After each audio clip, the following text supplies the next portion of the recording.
to thank you. share what to share what I can about nursing and midwifery in Sweden. Thank you. Yeah.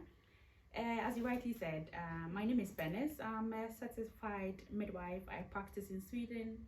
I've practiced in Ghana before, where I did my education as a midwife. So here I got to just complement, someone would say, do a bridge program to get a license. How long was the bridge program? It's 1 year. Okay. For midwifery, and it's also the same for nursing in all the universities that I've checked, apart from one university, Gothenburg University, where it is 1.5 years. Why? It's difficult to answer that question, but I think every university has the way the course is built up. And don't mind me, I was just being grumpy.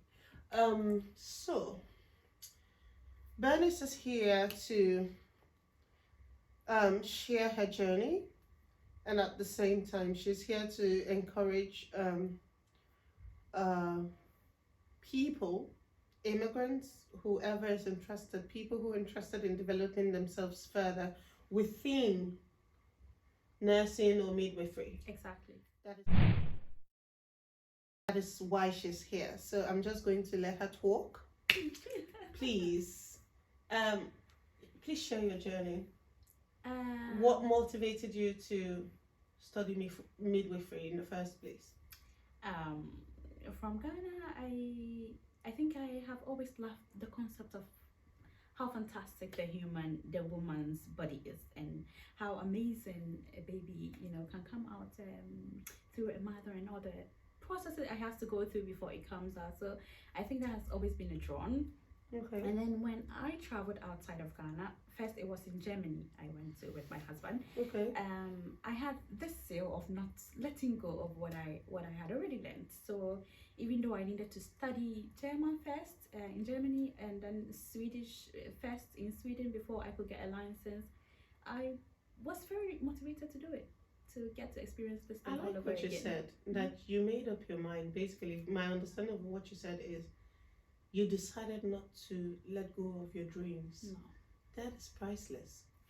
Because I've seen, in my experience at least, and with judging from some of the people I've met, some of the problems that they tend to face is when they come here in a bid to start earning money and in a bid to start over in a new country, most leave. Following your dream is not, do you get what I mean? It's not a goal. The goal is, it switches from actually having a dream or wanting a desire. The dream is, how do I make ends meet? Yeah, exactly. And it is so valid. Yeah. That's what too. It's not, I wouldn't say it's very easy. It has its ups and downs, but you need support. I think you need so much support to be able to carry on, especially when you're outside your country. For me, I think my husband was a very solid rock. He always used to say we have to, yay, professor.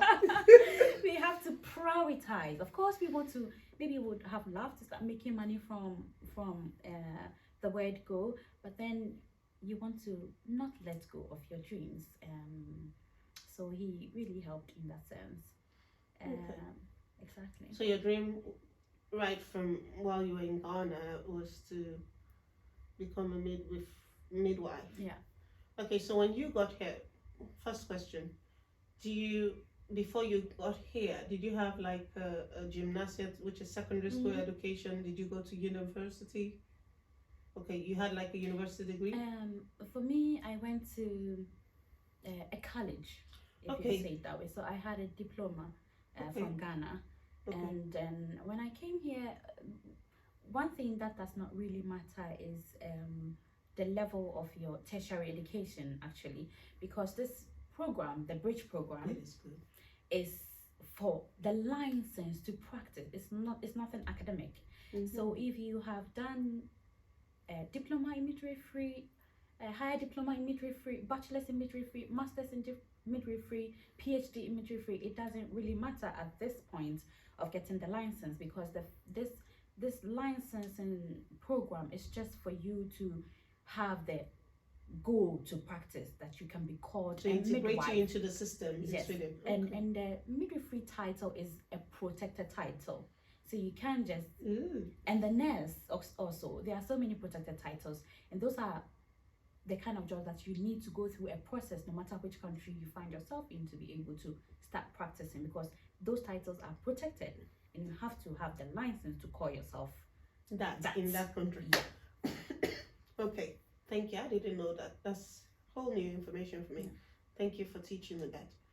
Okay, so you had to do like a 1 year studies and then you could practice. As I said, there are different ways of going about it. All this information I'm going to share is found on Socialstyrelsen.se, which is the body responsible for giving the licensing out. There are two ways to go. Is either you do this bridge program that I'm talking about, or you choose to do a test that shows your knowledge of what you have already studied. Okay. But both of these stages start with sending your document, certificate, transcript to this body, Socialstyrelsen, which is in Sweden, for them to examine all the courses that you did. Does it match what we do in Sweden? Okay, then you can go ahead, but then you get to choose yourself. Which way do I want to take? Do I want to do the bridge program, or I want to write a theoretical and practical exams, which shows that I can practice my profession? Is it in English or in Swedish? Everything is in Swedish. So let's assume somebody who just comes and wants to go and write, you cannot. You have to learn the language. Yeah, exactly. But the first one, sending in your document, doesn't need for you to understand Swedish. So after that, sending in your document, if you decide to go through the bridge program, which will be done at the university, there are so many universities which offers, especially the nursing bridge program. A lot of universities do offer that. But the midwifery so far is just one university which does that, which is the Karolinska University. Ja, det var jag tänkt på just nu, för att jag tänker så här, om man kan komma in i Sverige om man är redan, man har behörig som midwife eller sånt. If you come in, if you could just take the exam without take it in English, it will make life much easier. But then again, at the top of my head, I'm thinking, okay, the language is very important because the patients you're going to be attending to, de pratar bara svenska. Helt rätt. Men här i Sverige nästan alla kan prata engelska, eller hur? Ja, de flesta kan, men alltså, sometimes I compare to, like, example, live in the UK, live in England, it's not possible to live in England without being able to speak English. So Swedish is the language, and so that is, the first step. You learn the language, and then you go to the university of your choice, and the language, you need the highest level to be able to get to the university. That is the level you need to be able to. What is the highest level? It's the svenska som andra språk 3, which is komvux, the last one, SVA 3. So man går igenom SFI, you study SFI, since you study SAS. Yeah. SAS 1 and SAS 2. Yeah. Is there SAS 3? I think there is, if I remember. And then you study what? The SVA 1. SVA 1, 2. Ja. Sen går man till? Then you have I think there's SVA 3. That's the last one. Yeah. And then you have your certificate to be able to apply then you add all the documents from the one that the Socialstyrelsen gives you, because the Socialstyrelsen will give you a letter. Convert it. Yeah, we to give you a letter that shows that you have done this. You add that letter, everything has to be done through antagning.se, which is the admission body in Sweden. I like how you're just pointing at what is. Thank you. You're welcome. Okay, so you go in, assuming you've. Okay, I have another question. You have listed SFE, SAS, what's the other one? SVA-grund and SVA. How long is it going to take to study all of this for you to be? För att man ska ha behörig, man ska man ska ha bra kunskap om språket. How long is it going to take? It is very different for different people. It depends on so many factors. Of course, we are different. So some people have it easier to learn a language, and some people need a little bit of time. So it's very different. Do you know why I asked that? No. Because assuming for somebody who maybe is not very good with learning languages, and now you have to have like the highest level to be able to go into a field, it could serve as a discouragement. Yeah, it could. But the program is built in such a way that it's a tertiary program. You're going to write reports. You're going to, so all these things are taken as you're going to you are introduced to the computer man system. kan inte skriva report med engelska. Det måste vara... Exakt. Exakt. It is true. You need the Swedish. Because that is the medium of communication with your patients, and that is what you're going to use also. Yes. Thank you for that. So ungefär hur mycket år? Approximately how many years are we looking at to get a good grip on the language and to get to that highest level? I have heard for some people it can take 5 years. What? But maybe if you're fast, 2 years. Yeah, shouldn't. Okay. I'm saying what, but I know the importance, obviously. You want to excel in Sweden? You need to know the language. Yes, there are companies, there are organizations, maybe there's, for example, in like IT. Yes, Swedish is a plus, but it's not a requirement per se. But in midwifery, obviously, it is a requirement. And nursing is a requirement. And pharmacy and the rest of them, it is in professions where you have to come in contact with people and you have to communicate with them. It is a requirement. Thank you so much. Is there anything more you would like to share? I have not really, talking about all the other process, because then you have to also, not doing the bridge program, and you want to do the social services way, which is writing the theoretical and the practical questions. Then you also have to do some kind of a course in the laws of Sweden to be able to know, what am I supposed to do, what am I not supposed to do, and then you have to also do practicals at a hospital. You have to find somebody and get in contact with a hospital to be able to do practical for a length of time, which I'm not very sure about. But as I said, everything I'm saying is on the Social Citizens website. And then after either you go through this 4 process I talked about, sending the documents in, doing the Swedish, writing the theoretical and the practical exams, because without them you cannot write the exam, because the exams is also in Swedish, both the practicals and the theory, and then doing the laws, learning about the laws and the rules and regulations, and then also doing the practicals. After this, you can send in your documents and to the same body, the social services, which will give you the license that this person is qualified as a nurse or a midwife to practice here. And then when you choose to go through the school way, it's 1 year or 1.5 years, and you go for practical. Yes, exactly. It's everything.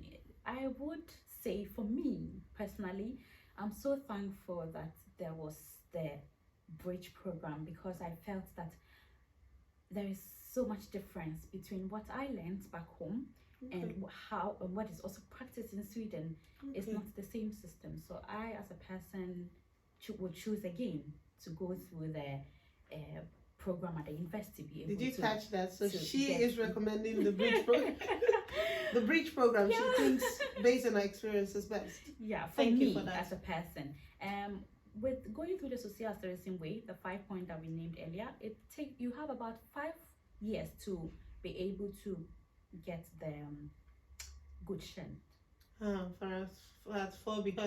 that. 5 years. You can do it over, and if you don't pass, over and over for 5 years. That's a long time. So it's easier the way you went 1 year, and then you learn. Yeah, and then you get to practice as well. Yeah, exactly. So and you are doing exams in the course of the semester, at the end of the semester. So you don't write one big exams at the end of it. So you're taking it step by step. Step by step. And then doing the practicals, and doing the practicals, you're exposed to hospitals. You get contact. That maybe after you can secure a job. It's easier to secure a job, because you have had contact and people have seen your work, of course. So. That is good. That is very good. Yeah. So, like she said, that way is better.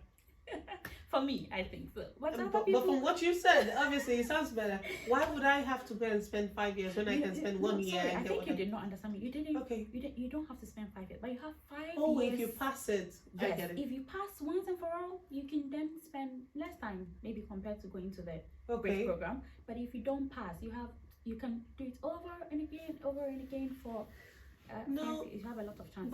but pardon me, if even if this is me, even if you just do the exam and then you pass it, you wouldn't have had the opportunity to practice, and you need to practice. Yeah, there is a practical side in that one too. Okay. Yeah, it was one of the steps. Oh, okay. Yeah. So whichever you think is best for you. Thank you. She's put the information out there. Exactly. Thank you. Yeah. Is it hard for people who have no, for example, immigrants who come to Sweden who are interested in going into nursing or midwifery? Is it hard if they have no? I know in the beginning you talked about it doesn't matter whether or not you have PhD, you have to go through the process again. But again, I'm sorry, but for somebody, say you have like primary school education, what are the steps? Is it the same steps the person will have to take? No, because one, the documents you send to the social person is just documents on your tertiary education. You know, this nursing or the midwifery that you have done. You're sending in all the documents, all your transcripts of the courses that you're studying. But what if you have no documents to send? There is also another process that you can go through. If you go to, I think, Antogning, the admission body in Sweden, you can see other ways to be able to be qualified for programs when you cannot physically. Maybe there is a war, for example, in your country and all your documents are destroyed.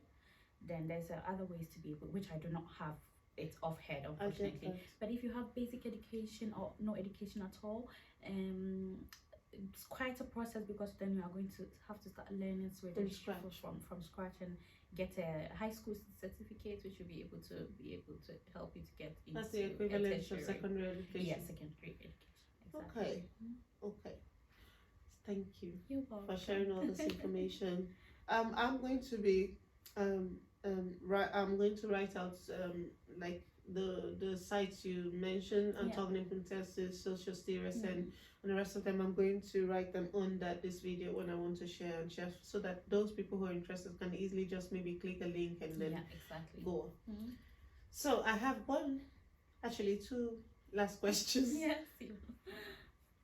How long have you worked as a midwife here in Sweden?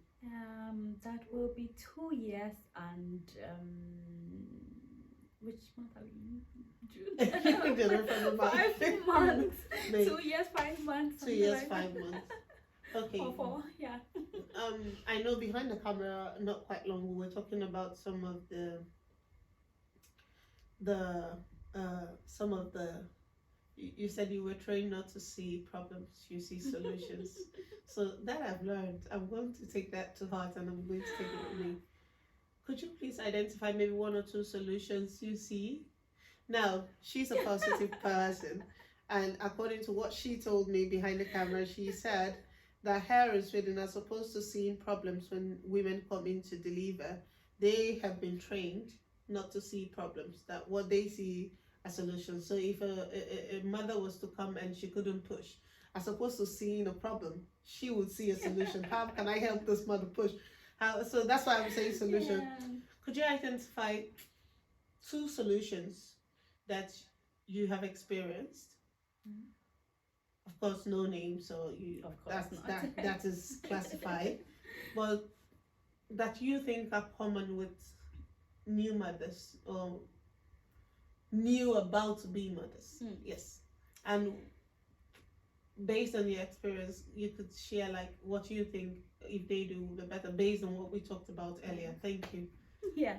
So the question was like I think the question was about what are the problems, and I say okay, we try to see the positive, like the solution, because at this point, for example, I have been a midwife who have been at the delivery ward. So but now I'm practicing at a different place, but that is a topic for another day. And at that point of the woman's life, it's quite one of the most important points, and also it's quite a tough moment because of all the process. So we try to see what are the strengths that I can build on instead of seeing the problems. For example, if a woman should say, oh no, I can't do it anymore, I think which is about 80-90% of the time, when it is so close, then they try to 80-90% of the time. It's very often that we hear when it's almost time for the baby, no, I can't do this anymore, I think I'm going home. And then so you're going home to where? Yes, too late. But we try with 9 centimeters dilated, the baby's almost gone. Yeah, that is one of the many examples. So at that point, I think that the solution would be that you encourage the woman, tell her that you can do this, strengthen her, and maybe breathe with her, and push with her if you have to. It depends on the phase. If it goes or it depends on the phase of the.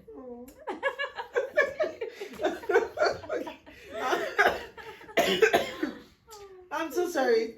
It's okay. So that's solution number 1. Solution number 2. Solution number 2. Yeah. I was supposed to find a solution number 2.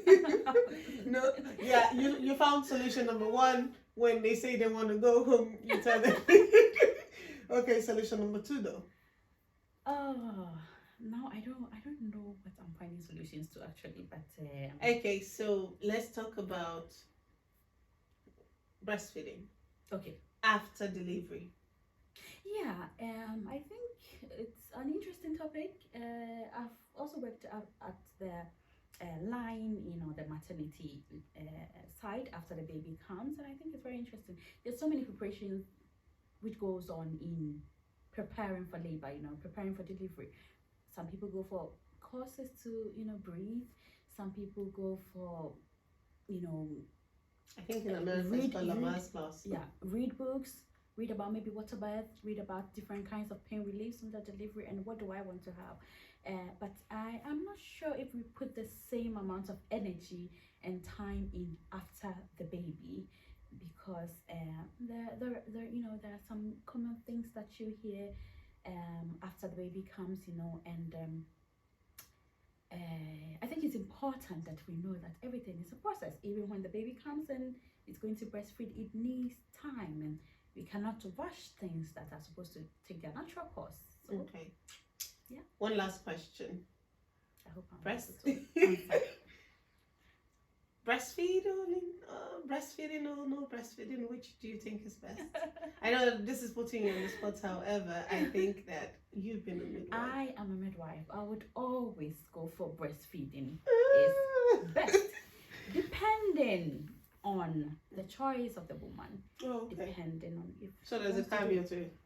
Yeah, but breastfeeding is the best. And so many research have shown that breast milk is best for the baby, and that is what we advocate for as midwives, and that is what we work for, that everybody should be able to breastfeed by the time they are leaving our hands. Okay. So I always go, but of course it's also what the woman wants, which is also another point to consider. So regardless of, no, let's not say regardless. So with all your years of experience and all the knowledge you have about breastfeeding and wise, but if a mother should come and tell you, I don't care what you say, I don't want to breastfeed, I want my breast to keep looking upward to the sky, you're going to respect her wishes.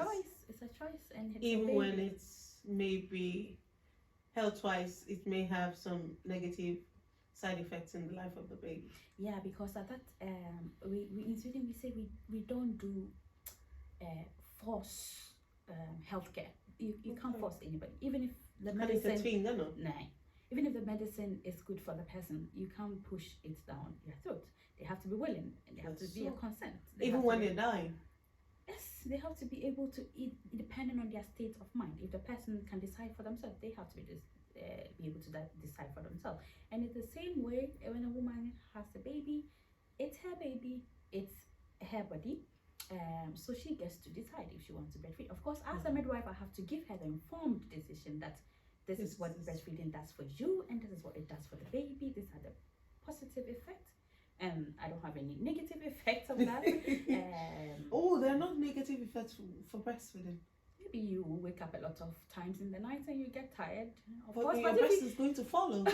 Is that not the negative effect? Hello, you want it looking up to the sky, so when your husband comes, you're going to do like this.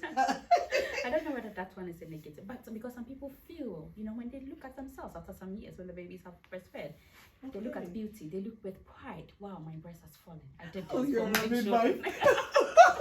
You are a real midwife. You look at your body. Oh, hello. Before I had my 2 children, you know how it looks. But now, instead of looking at, I should see pride and say, yes, I did something with this. Yeah. Okay. Yeah. Next time I take off my clothes, I'm going to go, I did something with my chest. Hello, breast. You have done a lot. Don't have to feel bad. I'm so sorry. I'm just laughing. But thank you. You're welcome. Thank you so much. And this is a token to say thank you for coming. Awesome. Thank you so much. This. Oh God, it feels so good. Yes, it's rose, and I think white roses symbolizes friendship or something. I think so. Anita, you're my friend forever. Oh, that's so good. Thank you. Thank you. And that's chocolate over there. And this also. Thank you for coming. I think I want to be featured every day of the week because getting all these goodies. Oh God, please call me every day. Thank you. Thank you so much for coming. I really, really appreciate you. God bless you. I do appreciate you too. Okay, so that's it's been a wonderful time with Bernice Owuso. Owuso Ajiman on The Insight. Thank you so much for watching. God bless you.